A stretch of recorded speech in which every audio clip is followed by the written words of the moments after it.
Hello guys, এই যে আমার ছোট ভাইয়ের বিয়ে দেখতে পাচ্ছেন। বড় ভাইলা বসিয়ে আছে, কিছু নাই, বিধুয়া হ্যাঁ। এই যে বড় দাদার বিয়ে, তারপরে এই যে আমার বাগদার আগের বছর বিয়ে হয়ে যাবে।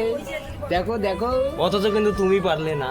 আমি এখন বিয়ে করব না। কেন গো বিয়ে করবে? আমি 2030-এ বিয়ে করব। 30-এ বড় দেশটা থাকে কি না? থাকবে আল্লাহর হুকুম।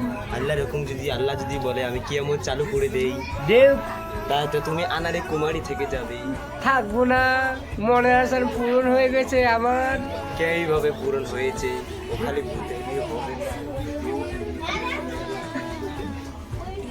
বুঝছি। এই যে মুভি তুমি কিছু বক্তব্য দাও। আর মাথা বেশি বুক দিতে কোনো কিছু। সেনাপতি- এই যে ওই ছেলেটা লজ্জা পাচ্ছে, খুব লজ্জা পাচ্ছে, দেখতে পাচ্ছেন গাইস।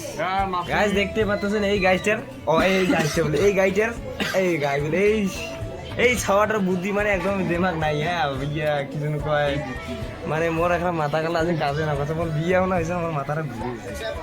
তার জন্য একটা কথা কম যে না মুই বিয়ে করছে আর দেখি না, আর জীবনটা আনতে করছে কত মুখ ঘর গেল ঘর গেল। তাহলে ঠিক আছে, আমার আছে আসি তাহলে। আমার একটা ভাই এই যে একটা দাদা আসতেছে, দাদা আসুন এদিকে। দুলভাই হয়, হ্যাঁ ভিডিও চলছে, তুই একটা কিছু একটা বক্তব্য দে। বিয়ে করেছে কেমন মজা খান না গেছে কোন নো কমেন্ট। নো কমেন্ট বলে দেখ তো রে কি হয়।